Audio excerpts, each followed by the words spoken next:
नमस्कार, स्वागत है आप सभी का हमारी खास पेशकश धन बरसे में। और मैं हूं आपके साथ सुप्रिया भट्ट। सबसे पहले आप सभी को एचएनएन परिवार की ओर से धनतेरस की हार्दिक शुभकामनाएं। हम कामना करते हैं कि इस धनतेरस भगवान धन्वंतरी आप सभी पर अपनी कृपा बरसाए, आप सभी स्वस्थ रहें, निरोग रहें, आपके यहाँ सुख समृद्धि का वास हो, यही हमारी कामना है।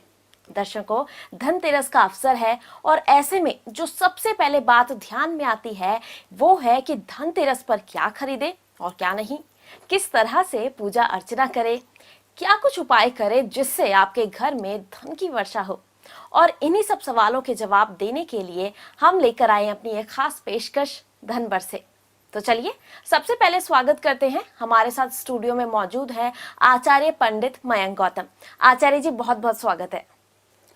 गजाननं भूतगणाधिसेवितं कपितजम्बुफलचारुभक्षणम् उमासुतं शोकविनाशकारकं नमामि विघ्नेश्वरपादपङ्कजम्।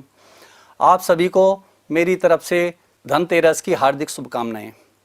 तो आचार्य जी, जिस तरह से आज धनतेरस का त्योहार है, सबसे पहले हम शो में बात करना चाहेंगे कि क्या कुछ पूजा के विधि विधान है, किस तरह से हमें आज के दिन पूजा अर्चना करनी चाहिए और साथ ही धनतेरस का मुहूर्त क्या है।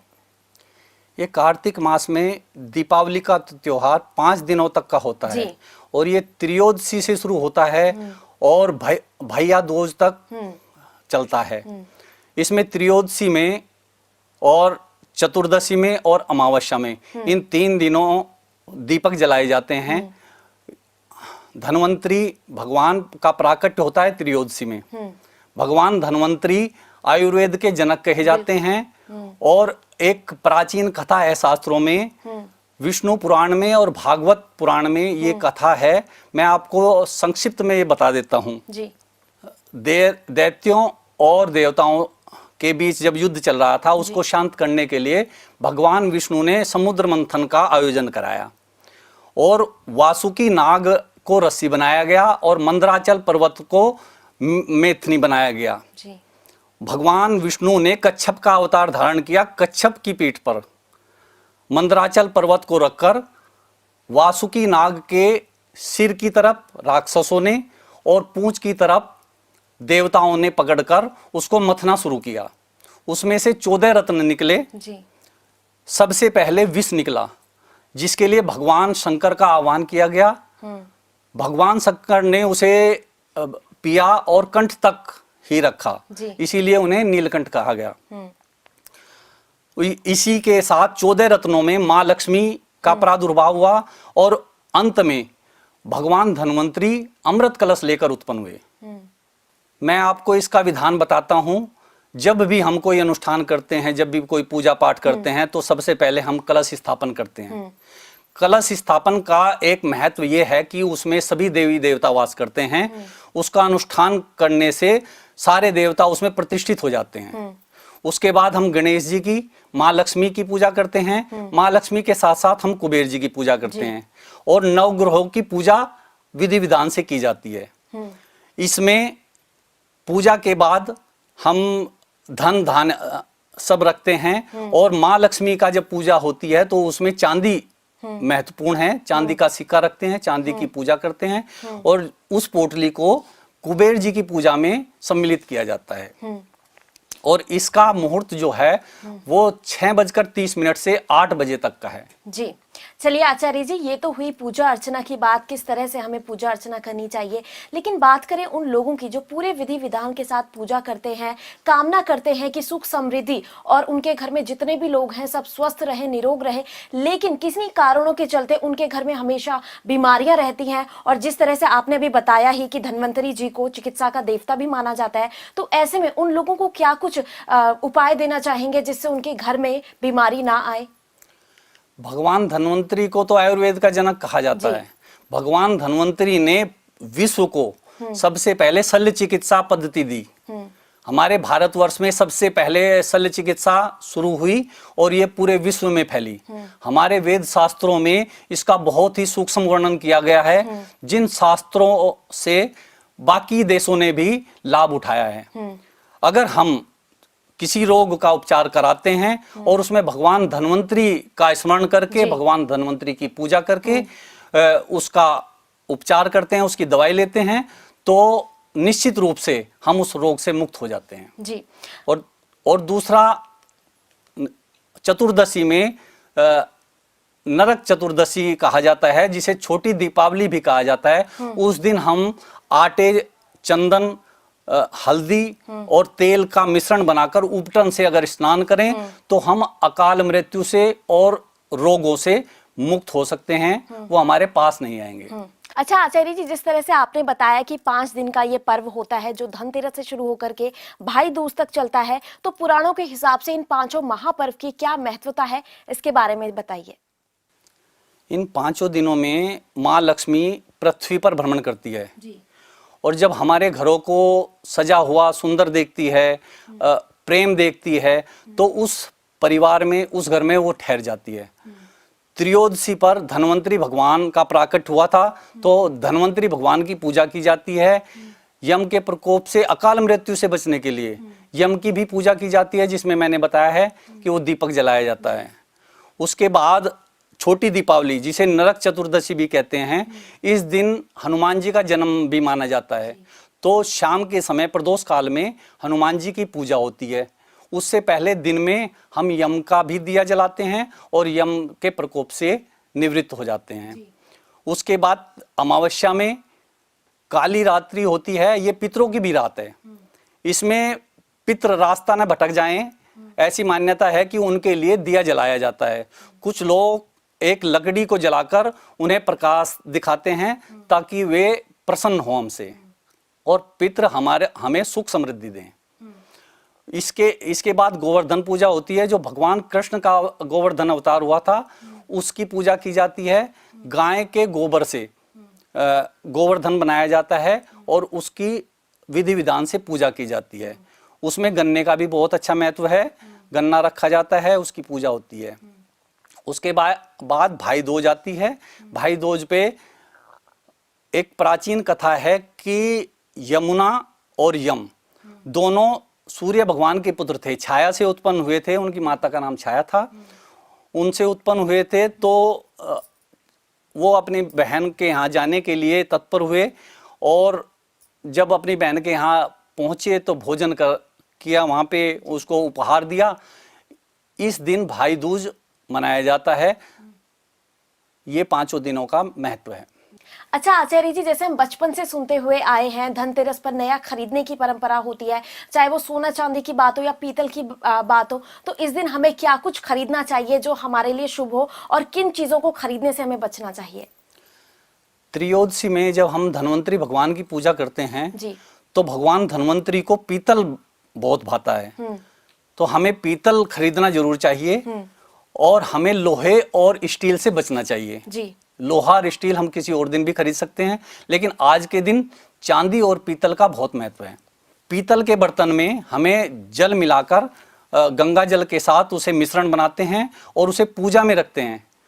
पूजा का विधि विधान समाप्त होने के बाद हमें उसे सब परिवारजनों को पिलाना चाहिए ताकि हम पूरे वर्ष, पूरे जीवन निरोगी रहें। जी। अच्छा आचार्य जी, जिस तरह से धनतेरस पर दीप जलाने का भी महत्व है, यम दीपक जलाया जाता है, तो इस पर क्या कुछ सुझाव देंगे? किस दिशा में इस दीपक को हमें जलाना चाहिए? यम दीपक जलाने का महत्व धनतेरस पर है। इसे रात को हमारे परिवार की महिला जलाती है और अन्य सदस्य नहीं देखता है इसको।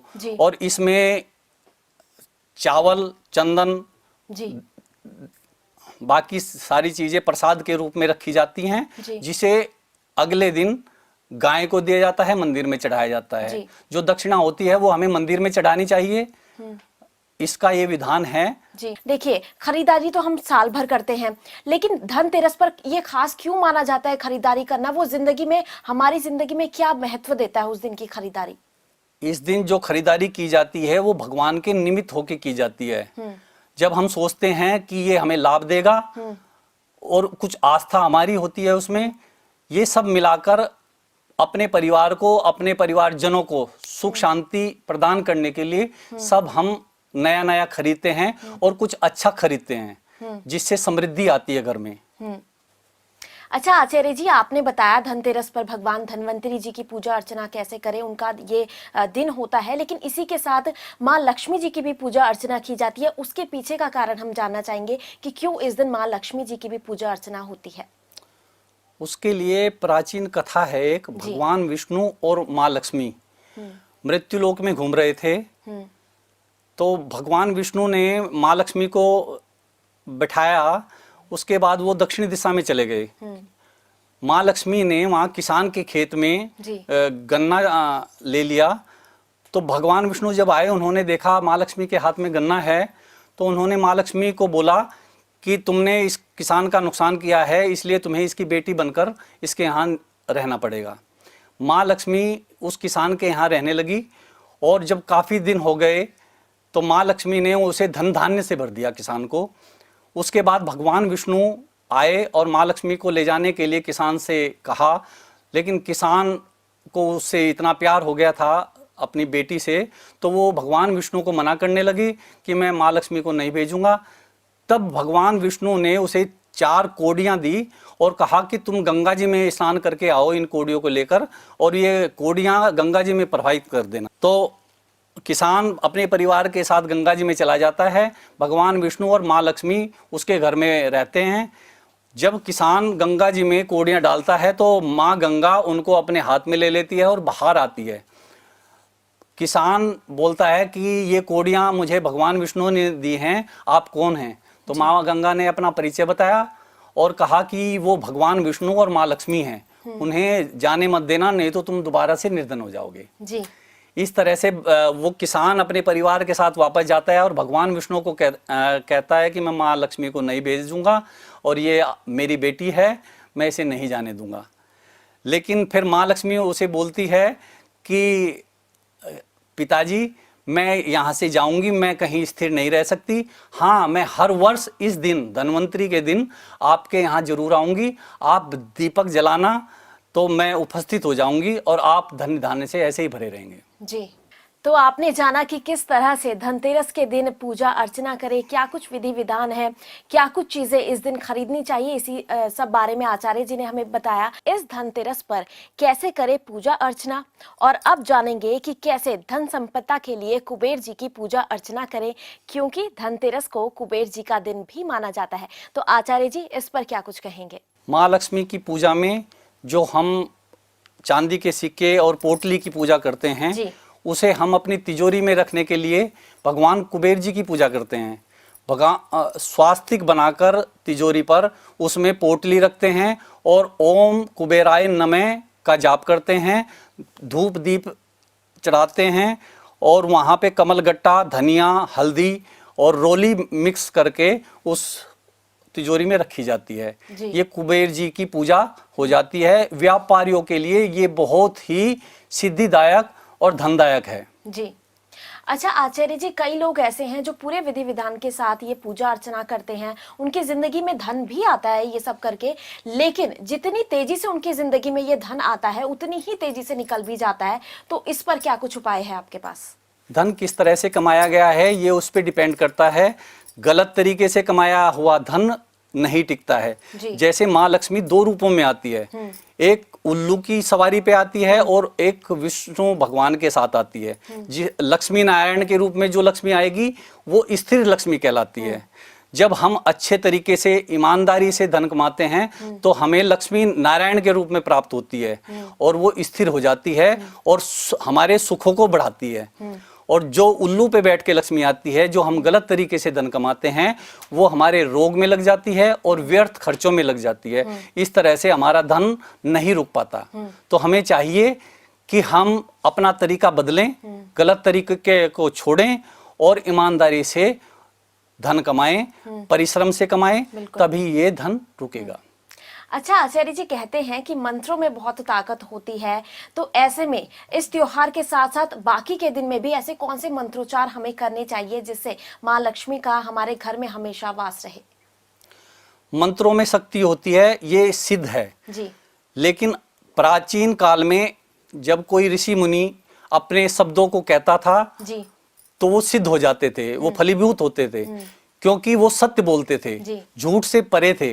लेकिन आज पाश्चात्य में चकाचौंध में इतने डूब गए हैं लोग कि झूठ बोलने से नहीं कतराते हैं, और उससे क्या होता है कि हमारे शब्दों में शक्ति नहीं रही है।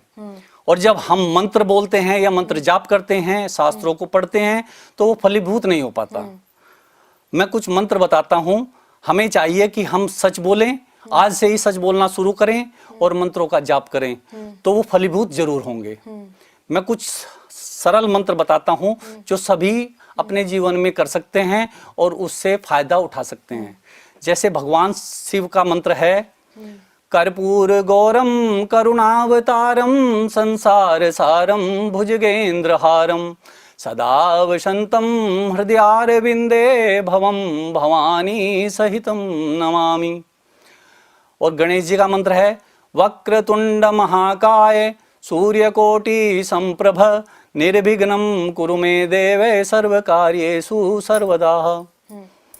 और माँ लक्ष्मी का मंत्र है, या देवी सर्वभूतेषु लक्ष्मी रूपेण संस्थिता नमस्तस्यै नमस्तस्यै नमस्तस्यै नमो नमः। और भगवान विष्णु का मंत्र है, मंगलम भगवान विष्णु मंगलम गरुड़ध्वज मंगलम पुंडरीकाक्ष मंगलाय तनो हरि। ये सब मंत्र हम विधि विधान से करें, रोजाना अपनी दिनचर्या में लें, तो हमें सुख समृद्धि प्राप्त होगी। धन में ही सुख नहीं है, अगर हमारे जीवन में शांति है तो भी हम उस धन की प्राप्ति कर सकते हैं। बिल्कुल। कुछ ऋण से बचने के लिए ओम गंग गणपते नमः का जाप करने से कर्ज से मुक्ति हो जाती है। इस तरह से अगर हम शत्रु का भय है तो हम माँ बगलामुखी का भी स्मरण करते हैं, बगलामुखी का जाप करते हैं, उससे हमारे शत्रु का नाश हो जाता है। और सभी कष्टों को दूर करने के लिए एक काली का मंत्र है, माँ काली उस पे प्रसन्न हो जाती है। ओम जयंती मंगला काली भद्रकाली कपालिनी दुर्गा क्षमा शिवा धात्री स्वाहा स्वधा नमोस्तुते।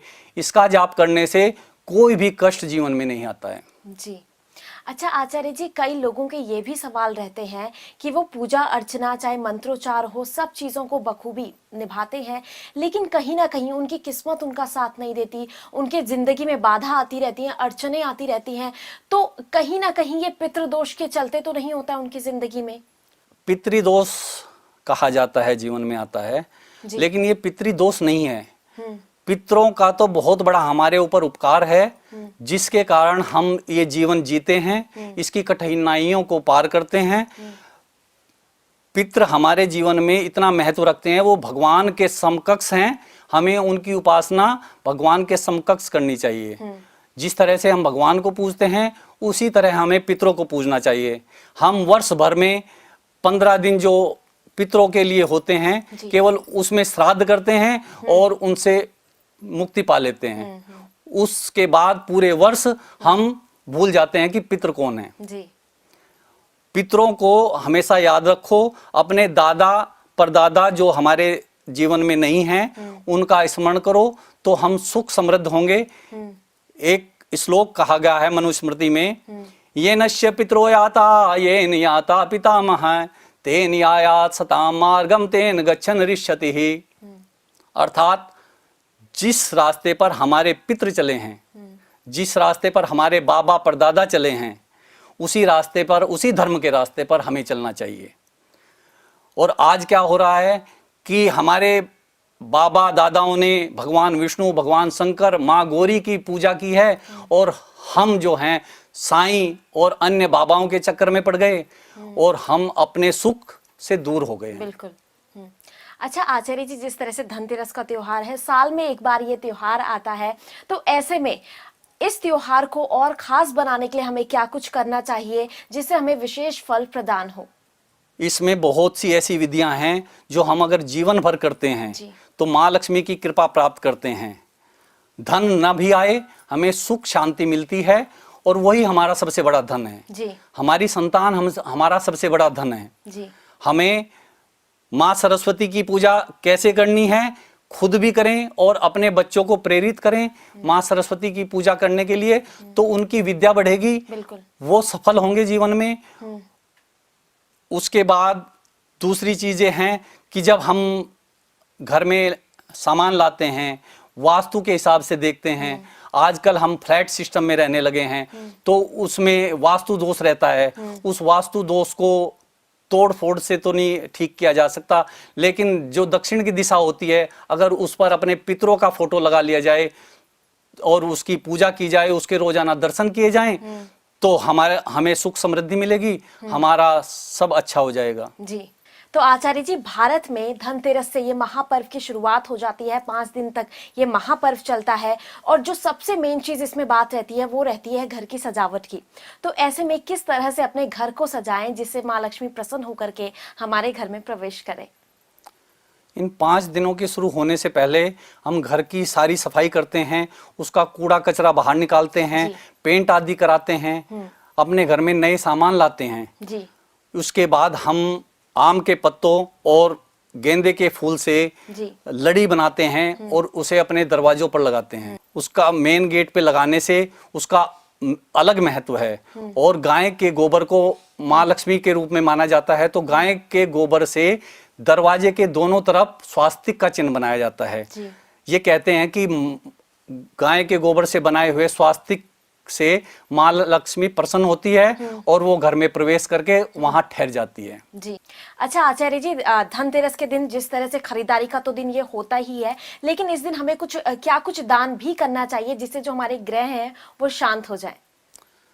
सप्त धान्य सबके लिए उपयुक्त है, उसका दान करना चाहिए। उसे सतनजा भी कहते हैं। 7 तरह के अनाज को मिलाकर भगवान धन्वंतरी की पूजा में रखते हैं और उसको बाद में मंदिर में दिया जाता है। मैं बार बार कहता हूं कि ये दान मंदिर में ही दिया जाना चाहिए। आजकल प्रथा चली हुई है कि गरीब को दान दो, जो भूखा है उसे दान दो, वहां उसकी जरूरत है। ऐसा नहीं है।